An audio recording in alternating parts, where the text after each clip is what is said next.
Jump ball here. Gabat against Nunez.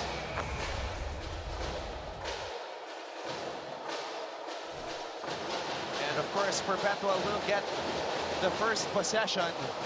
Well, I think that jump ball tactic by Coach Rob Labagala is just a message they're trying to send the Perpetual Altas that even if they're the big team, etong basket talagang papalag lang sa kanila. And they went to that 1-3-1 defense right away, Renzo. Goho Cruz, binigay dito kay Orgo. Orgo for 3. And another possession for Perpetual. Sleet on the drive, kicks it out to Orgo. Orgo back to Sleet. Sleet, Abis, piso. Sean Abis! And right away, tatlong jumper agad yung nakuha ng Perpetual. And I think that's something na willing i-give up ni Coach Rob for this game. Yung outside shots instead of Patrick Sleet, John Abis getting inside the paint and getting their baskets. De La Rama from the baseline. A little bit too strong on that shot. And now we get our first courtside report from Fatima Reyes.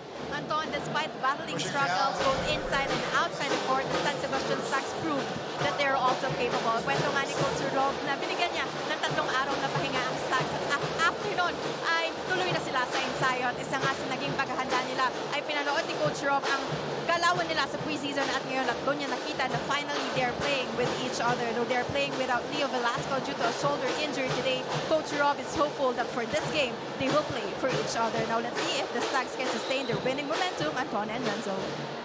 Thank you very much, Fatima, for that report. It was a long break for Coach Rob Labagala and his Golden Stars. A chance for his team to rest and recover. Laking bagay nun, Renzo, 3 full days of rest. Well, of course, lalo kapag ganito kadikit yung schedule mo, talagang kakailanganin mo yung mga ganyang break to try and reset and recharge for the rest of the season. Juniel De La Rama getting on the board. He really has the makings of a star for San Sebastian with what he's showing. Meanwhile, Sean Orgo drains a 3. Well, you're right, no? Talking about De La Rama, talagang napakalaking bagay niya for San Sebastian right now, especially with the way he's playing on both ends of the court. Siya yung nagli-lead for the Golden Stacks. And it's situations where you wonder why Letran did not keep him. But then when you think about the lineup of Letran, ang dami ng mga players doon na kaposisyon ni Juniel. So it's good for his career. And, you know, obviously we don't know what happened behind closed doors. But for him to have a role here in San Sebastian, may chance siya mag-shine. Well, I think dun sa decision ng Letran and De La Rama, I think it's a win-win situation for them. Kasi I think kung nag-stay itong si De La Rama for Letran, hindi siya magpo-blossom ng ganito eh. And for De La Rama naman, nabigyan siya ng ng malaking opportunity ng Golden Stacks na ipakita talaga kung ano yung laro niya. So those are just one of the big decisions of young student athletes in their basketball careers. Sleet susubok mula sa labas. And I think that's the 4th or 5th try of Perpetual from the outside. So early in our first quarter, I think that will work yung defensive game plan nitong San Sebastian. And Perpetual is a team that is not really known for their outside shooting. They don't take a lot of threes as compared to majority of the teams here in the NCAA. But I think yun yung nakita ni Coach Rob. That's why he decided, as we see that 3-pointer by Nepasena, going back to that stat from Perpetual na hindi masyado tumi 3 points, yun talaga yung doon nag-focus si Coach Rob. Kaya ito yung dinedeploy niyang depensa for this game. Speaking of di masyado tumi 3 points, that was only the second made triple by Nepasena this season. But I've seen Nepasena in practice. Talagang he's trying to work on those shots eh. And if you're a big guy, kapag banger ka, when you have that 3-pointer, napakalaking bagay niyan for your game and for your team. Felebrico finding Nepasena. He was ready to shoot. And that's also a spot na hindi ka masasaktan pag nandun si Nunez eh. So pag si Nepasena nakaka-connect dyan sa 3 points, napapalabas mo si Nunez, walang helper sa loob, walang rebounder sa loob yung Perpetual, malaking bagay yun for the Stags. This is a good start for San Sebastian. Their defense is working. They're forcing Perpetual into taking threes, and right now, they're tied with the best starting 5 in the NCAA. Well, I believe itong Golden Stags naman talaga is they have been playing very well ever since the start of the season. Hindi lang talaga siya nagta-translate into wins, pero most of their games, dikit na dikit talaga eh. Talaga may chance sila na makuha yung panalo. San Sebastian up by 1. Sleet defended in the corner. Goho Cruz. Orgo. Abis. And Abis is able to draw the foul. But again, yung zone defense ng San Sebastian right now, I think it's really working. Kasi hindi nakukuha ng Perpetual yung mga usual shots nila eh. They're really covering itong si Marco Cruz. Kahit malayo na sa 3-pointer, nandun pa rin si Gabat sa harap niya. I was observing Coach Olsen Racela. He was clapping his hands when Abis got the ball. And I'm thinking he liked the rotation, the ball movement, and knowing na itong depensa yung ine-employ ng San Sebastian, he went to his second 5 to remind them of what to expect. I feel like the reason, also the reason why Coach Olsen is happy is nakikita niyang medyo nagiging aggressive itong si Abis eh, na for the whole season, hindi natin masyadong nakikita from Abis yung usual niya na aggressiveness. Kasi nga, nandyan si Patrick Sleet, nandyan si Marco Cruz na nagka-carry ng offensive load eh. Abis almost coming up with a steal. And Castor draws a foul.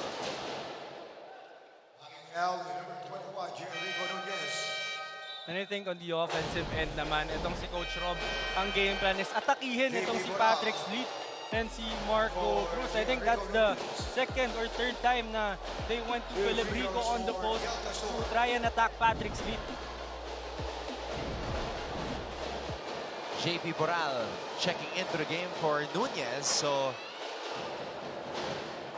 Abis now playing the 5 spot.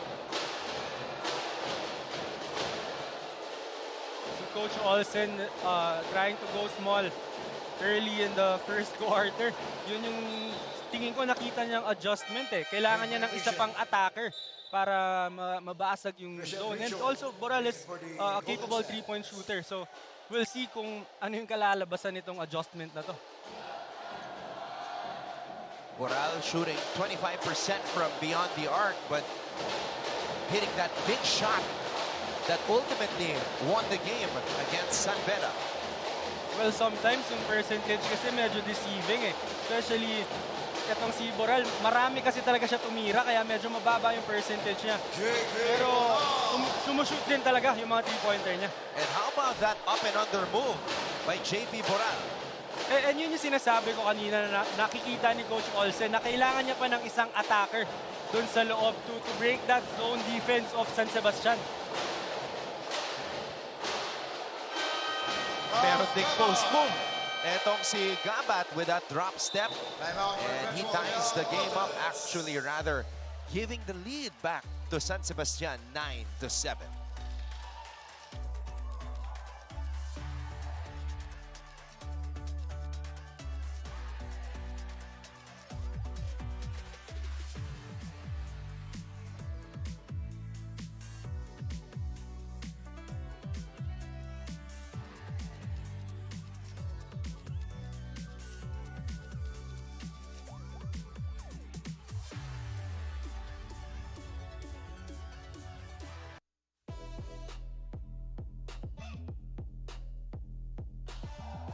He is Perpetual's all-around star. He can back down. He can body up. He can be a playmaker. He can score. And he can now even shoot the 3. And for what he has been doing, we gotta give him a pat on the back. A nice pat on the back for Mr. Sleet. Well, last game, 23 points, 6 rebounds, and 4 assists. assist for Patrick Sleet, and I think that's the right term to describe kung ano yung kayang gawin nito ni Patrick Sleet. Talagang all-around performance for his team. 35 minutes. Siguro if we're gonna nitpick dito kay Patrick Sleet, there are sometimes na he gets into foul trouble. Well, kasi sobrang aggressive niya rin defensively eh. Yun naman yung isang bagay na feeling ko kailangan makontrol ni Patrick kasi given dun sa lineup nila, talaga kailangan siya hanggang dulo eh. Hindi pwedeng mapa-foul out siya, especially sa mga games katulad ng San Beda na na-foul out siya. Goho Cruz short on that triple try. Nepasena holding on to his shoulder as Risho scores. Well, this is unfortunate for San Sebastian, and this is something that we don't want to see as we see this up and under by JP Boral, yung minimension mo nga kanina. It's good that he's nodding his head, but for a big man like that to sit down, you know there's a concern there with that right shoulder. And it's just hard to deal with shoulder injury kasi pabalik-balik yan eh. And yung shoulder mo is, especially when you're playing basketball, it's something that you use all the time eh. Kaya mahirap. Especially for a big man na lagi ka nakipagbanggaan dyan sa ilalim.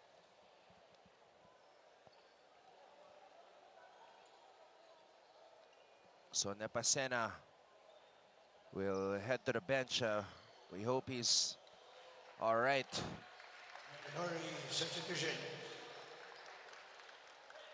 Hit that three a while ago. Started as the man in the middle for Coach Rob Lavagala, but he's moving it, so that's a good sign.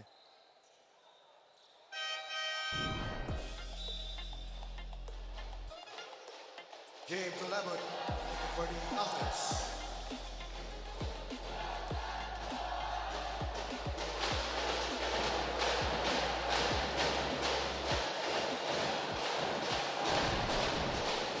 Could be where one of those situations where it took an awkward position and probably popped out a little bit as Tolabot lays it up and in. Or maybe a little hyperextension on Nepasena, but I hope he's okay, especially with the way he's playing. De La Rama. Di maunahan, back to JDR. JDR on the move. And Boral secures the basketball. That's a great stop for Perpetual. I thought De La Rama had an open lane already, but Perpetual were able to force itong si De La Rama for a miss. Di maunahan. Passing it to assistant coach Melo Navarro. And I think he was ready to shoot. Talking about Coach Melo Navarro. But a little miscue on the part of the Golden Stag. TJ Felibrico was wide open. Tolabot. Josh Alcantara is now in for the Altas. Oh, what a pass. And Tolabot will head to the line for two. And this is a great matchup to watch. Itong si JDR and Patrick Sleet, no? Pero uupo muna itong si Patrick Sleet. Pero yung post-action na yun kanina, talagang ano eh, yung matchup na yun, aabangan mo talaga eh.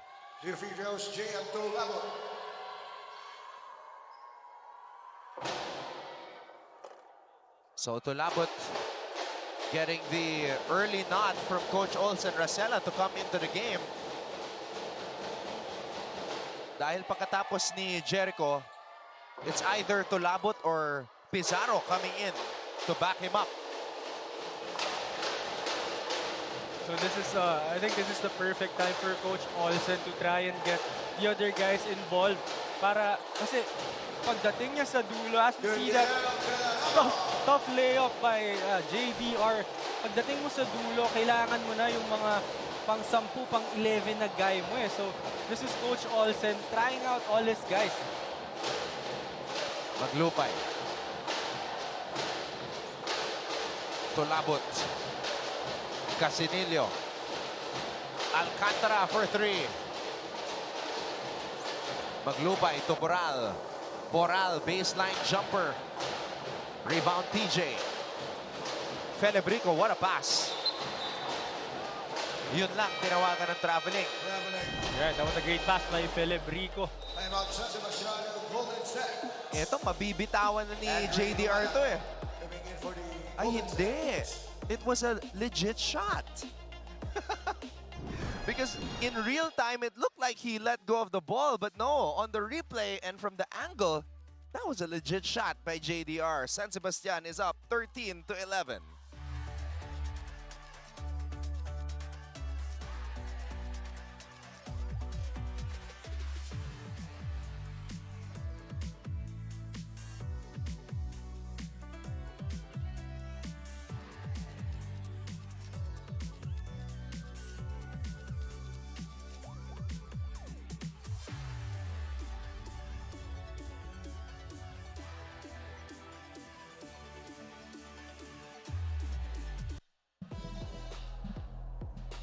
We were all witnesses to the birth of a new star in the NCAA, Juniel De La Rama, with a game on the line. Look at what he did here. Turn around, fade away, good as gold. And that was a tough shot against a very good defender. Itong si De La Rama, 20 points, 7 rebounds, 2 assists, 2 steals, playing 35 minutes against his alma mater. There's really nothing you could ask for from JDR or Juniel De La Rama. That's a name that we are going to be mentioning for so many years when we talk about San Sebastian. Juniel De La Rama, JDR with the behind-the-head shot. And that's really hard to block if you're the defender kasi sa sobrang taas tumalo ni De La Rama, nilagay niya pa sa likod, so there's really no way to block that shot. Yeah, because obviously you can't hit the face. So, the creativity is just off the charts. Bawal tamaan yung mukha. O di ilagay mo sa likod ng ulo.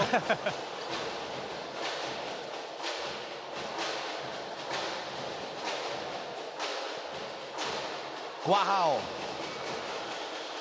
Segovia.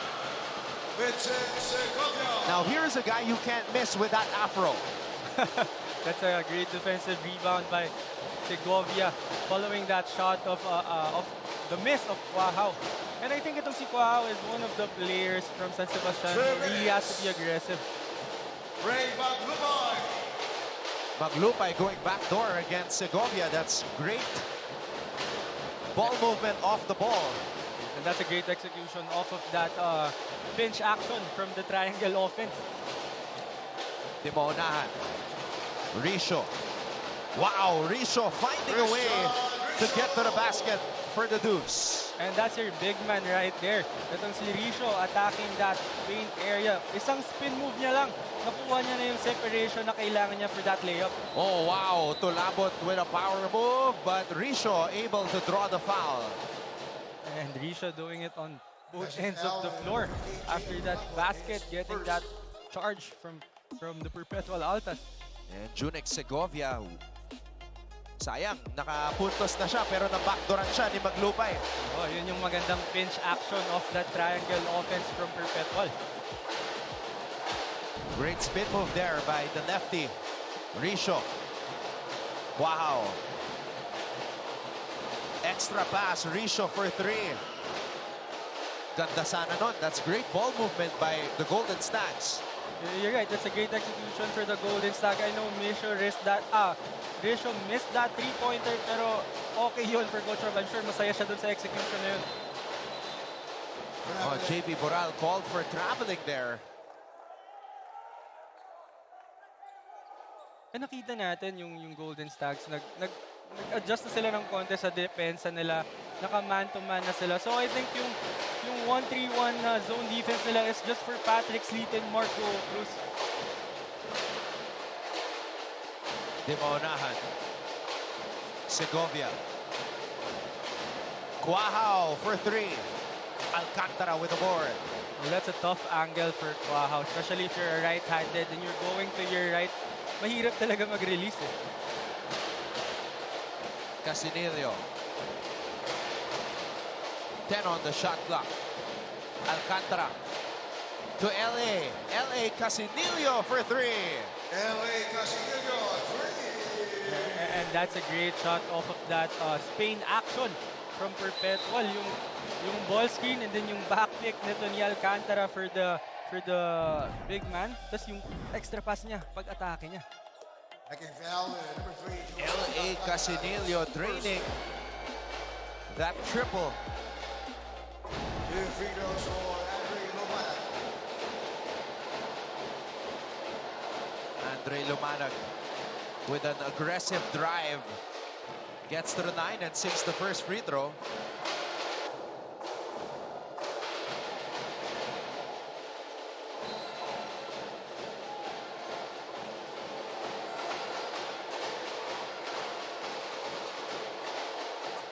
Oh, short on the second. Boral from way out. At the end of the opening quarter. And that will do it for the first quarter. The San Sebastian Golden Stags lead the Perpetual Altas 18-16.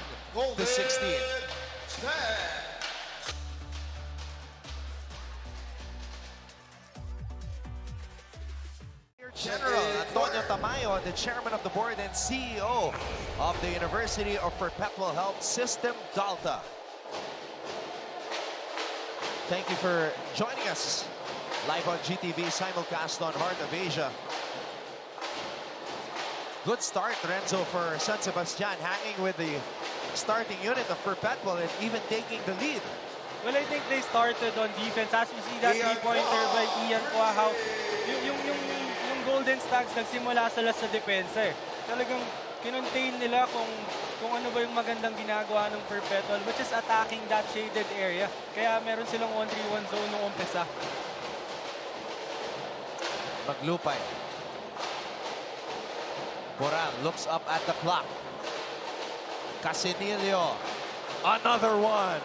LA Casinilio, 3. And that's the second three-pointer of Casinilio. And ito yung tricky for Coach Rob right now. Nag-work yung zone niya nung umpisa, pero dalawang three-pointer from Casinilio. Anong mangyayaring adjustment ngayon for him?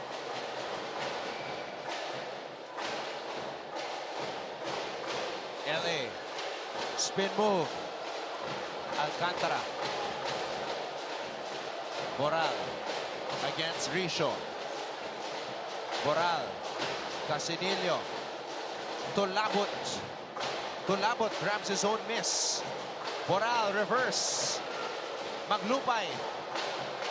Casinilio underneath. LA Casinilio. Alright, pasa muna natin kay Fatima Reyes. For a team already sitting at the top, this game isn't just about claiming their 9th win, but also proving that they've gone beyond expectations. And speaking of that, Coach Alson Ursela expects more discipline rather than complacency. Dahil nga, especially now that all eyes are on them, aminado nga si Coach O na mas magiging mahirap. Kaya naman ang siyam na araw na pahinga ay nilaan daw nila para mag-recover ang bawat isa. Update lang din kay Gab Nepasena na fold lang daw niya ang right shoulder sa taas kaya medyo may sakit kapag ginagalaw. Pero ayon kay Gab, kaya niyang bumalik at ilaro ito. Antona Trenzo.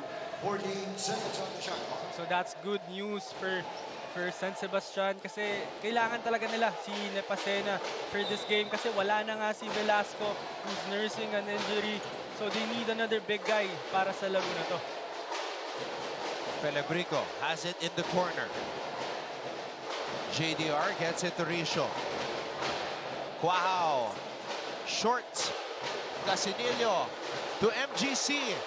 MGC fakes out JDR. And that's just a veteran move para dito kay Mark Goho Cruz.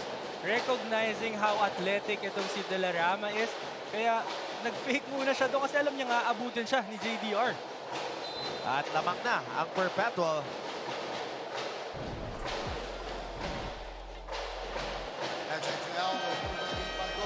And look at the white shirts crashing the boards. That's your point guard getting the rebound, and that's your point guard with the perfect delivery to Mark Goho Cruz. And you have to commend the whole Perpetual squad kasi sobrang willing passer nila eh. So, kahit meron na silang tira, pero tinitignan pa rin nila, baka meron pang mas open, baka meron pang better shot. And hinihit talaga nila yun eh. Yun yung mahirap bantayan for Perpetual. LA Casinillo with an impressive performance off the bench now. Sean Orgo returns. Perpetual in a zone. Gabat spins into his own teammate. Binangga yung sariling kakampi. Talsik si Castor. But I thought Gabat had a shot already.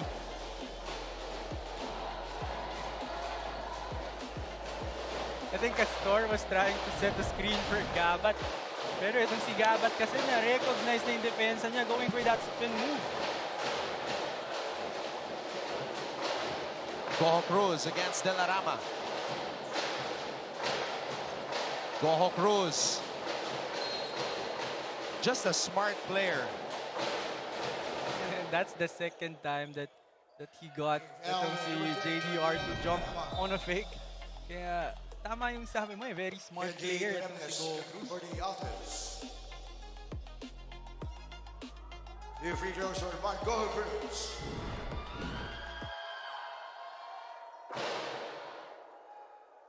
First free throw is good for Mark Goho Cruz.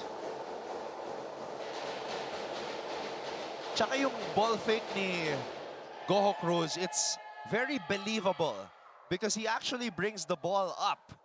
There are some fakes nowadays where it's just the head that moves. So defenders don't bite on that. Well, that's one thing, no, na believable yung fake niya. And another thing is you have to respect yung scoring ability ni Mark Goho Cruz. Kaya minsan kahit alam mong fake, kakagat ka talaga kasi alam mo kung gaano siya kagaling umiscore eh. Gabat. Castor. De La Rama to Gabat. Gabat. Oh, wow. Difficult shot. Doon mo rin malalaman na veteranong na itong si Polo Gabat. Nabasa niya yung depensa ni Mark Goho Cruz eh. Nasa-challenge talaga sa harap niya. That's why he switched to his left hand for that floater. Goho Cruz. Pizarro back out to Goho Cruz. Duremdes shoots. The shot clock was winding down. Duremdes had to rush that shot.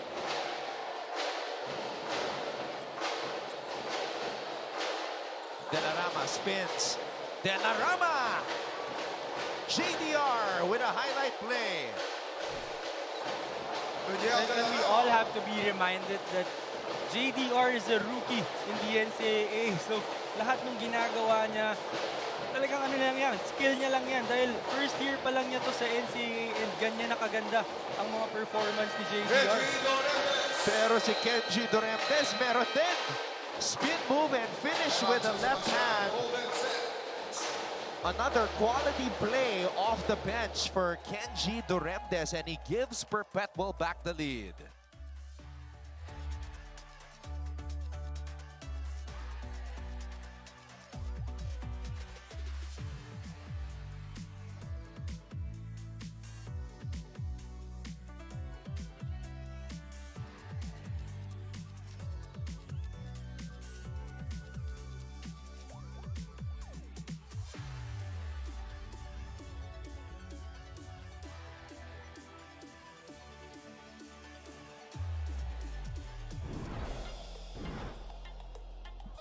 All right, let's take a look at this last play. JDR spins from beyond the free throw line. Ang layo ng linakbay nitong si JDR. And he went through 3 defenders and going into his offhand for that finish. Sabi naman ni Kenji, kung kaya mo ng lefty spin, kaya ko rin yan. That's just a great answer for Duremdes. And ito yung isa pang malaki for Perpetual. Yung guys that are from the second and third unit na maglalaro ng ganito kaganda for Perpetual, sobrang malaking weapon yan for them eh. Kasi katulad ng pinag-uusapan natin off-air na okay na yung first 5 nila eh. Ang question na lang is magde-deliver ba yung second and third unit nila? And sinasagot naman tayo right now with that move of Duremdes.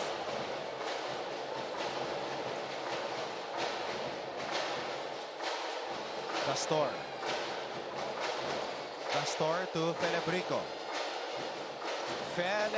Binomba! TJ Felebrico.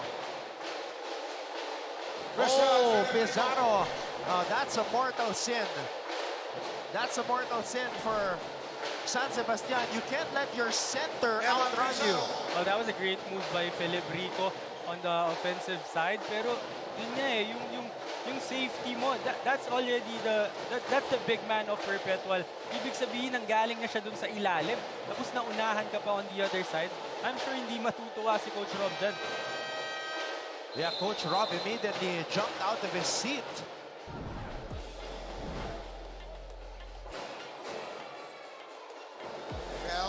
Look at the hand time of TJ Felebrico. Binomba. 14 seconds on the shot clock.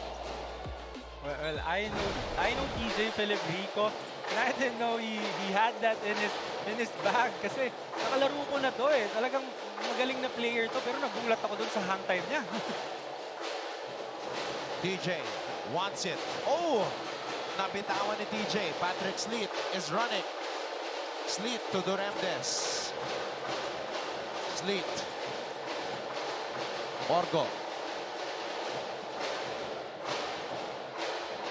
to Sleet. And that's going to be a foul on Gabat for pulling Patrick.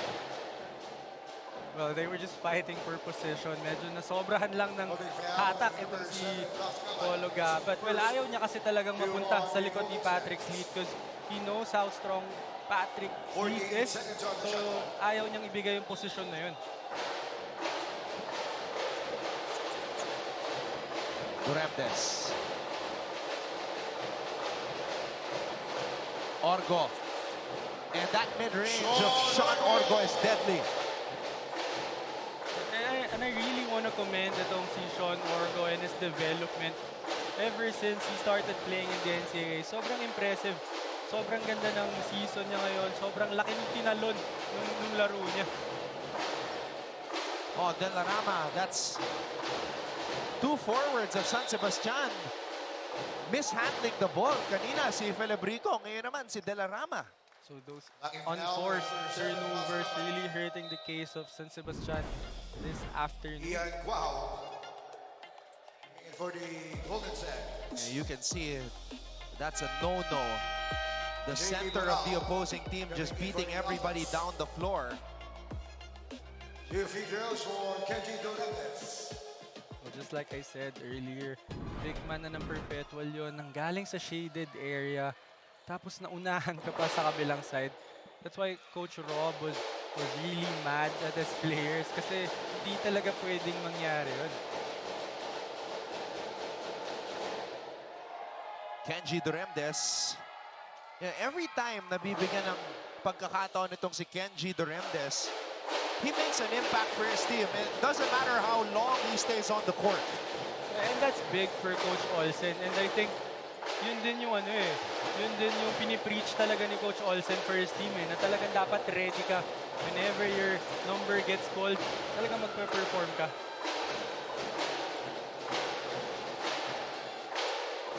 Gabat. And Abis cannot believe that the whistle was blown. He's Now, number 14, John Ellis. wondering where the foul came from. Well, I can't remember the last time na merong umamin na basketball player with a foul they committed. Pero on our angle, nakita ko rin na sumabit talaga yung kamay ni John Abis. 2 free throws for Ralph Gabat. So Abis checks out of the game.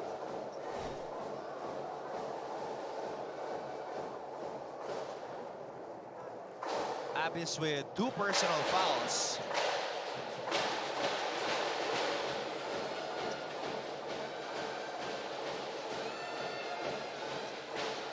Gabat missing. Sleet with the board.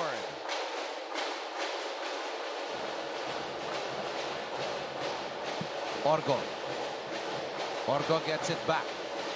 Orgo steps back for 3. And it's San Sebastian basketball. So that's a great shot by Orgo because the defender went under the screen. De La Rama missing. And that's a push, according to our referee. Pushing foul, number 91, JP Bonal. Penalty.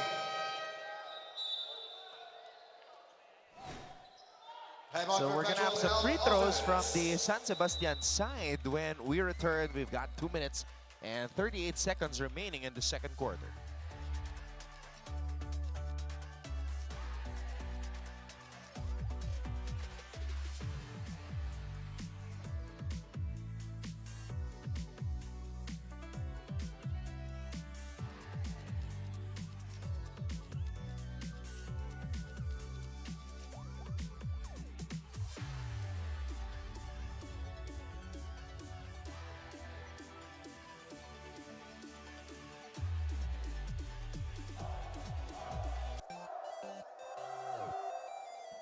The Altas Angels. You know what? We have to applaud the Altas Angels because this is Perpetual's best start. And this is the first season na nagkaroon ng Altas Angels. So definitely making a positive impact on the side of the Perpetualites.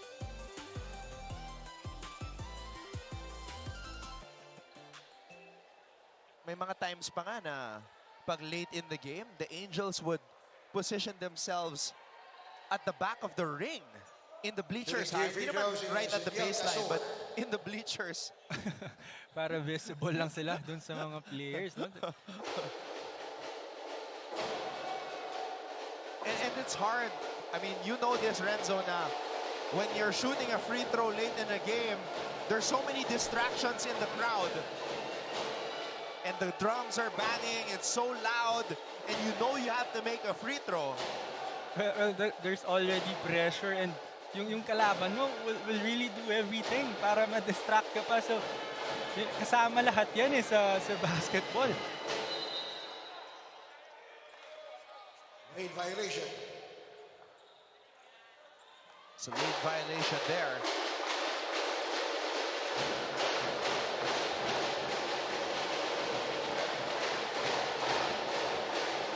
Labot. Oh. Holding foul, number 2, Henry Lumana is first.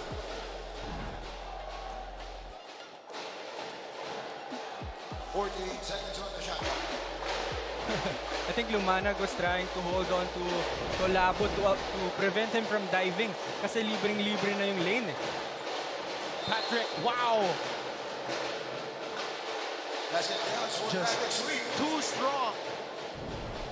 Patrick Sleet, one of the most powerful players in the NCAA.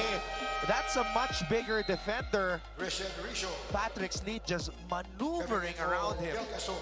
Well, that's why Patrick Sleet is very impressive, and you really have to commend him because he can do those things. He can overpower anyone dito sa NCAA, pero hindi niya ginagawa. Ang mas importante sa kanya is yung performance ng buong team. That's why he's facilitating, he's involving his teammates, and easily pwede siya pumunta dun pero ang ginagawa niya talaga ngayon is really involving everyone, kaya nagta-translate to into wins.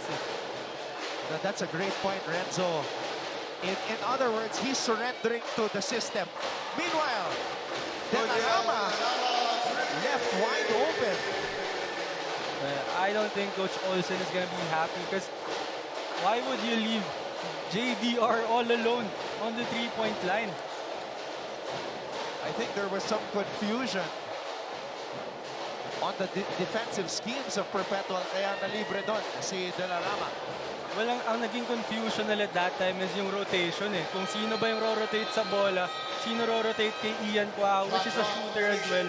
Pero sasabihin ng most coaches dyan, kung sino yung may hawak ng bola, siya yung pinaka-dangerous na guy eh. So kailangan, mas okay na dalawa kayo sa bola kaysa yung walang maiiwan sa bola. Kitang-kita sa replay na yun na sabay pumunta sa kaliwa si Alcantara at si Patrick. Oo, kasi nakita mo rin si De La Rama tumuro pa kay Cuau eh.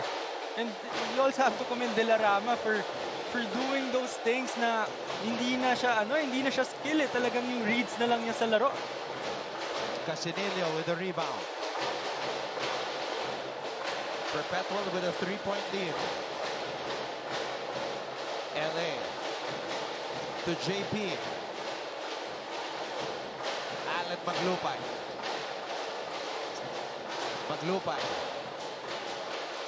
Casinillo. Maglupay at the buzzer. De La Rama. Buhat bantay. And that's a foul on Casinillo. And wow, is telling De La Rama, pasa mo na. Well, he was in front already. Pero itong si De La Rama decided to challenge the defender. Here free throws for Ian Cuau.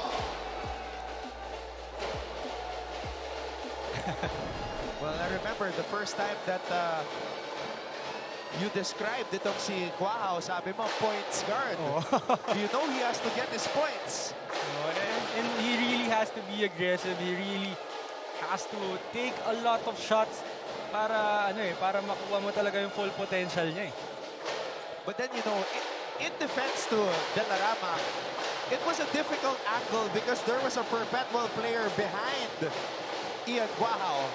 So baka maagaw din. And sometimes, yun yung isang bagay na kailangan maintindihan ng lahat ng player. Hindi porket feeling mo open ka, nakikita rin ng ball handler na open ka eh. Depende rin sa angle yan minsan kung meron ba siyang angle to pass the ball. Lumanag. Back to Cuau. 10 remaining here in the first half. Cuau. Lumanag. Jump hook. Andre Lumanag. And that will do it for the first half. Andre Lumanag at the buzzer. And he gives the San Sebastian Golden Stars back the lead. What separation, Renzo, created by Andre Lumanag. Well, that's a great time management on the side of Golden Stag, going for the last shot, not giving Perpetual a chance to score the basketball pa. All right, so we will head into the halftime break with a 35-34 lead for the San Sebastian Golden Stars. 9910.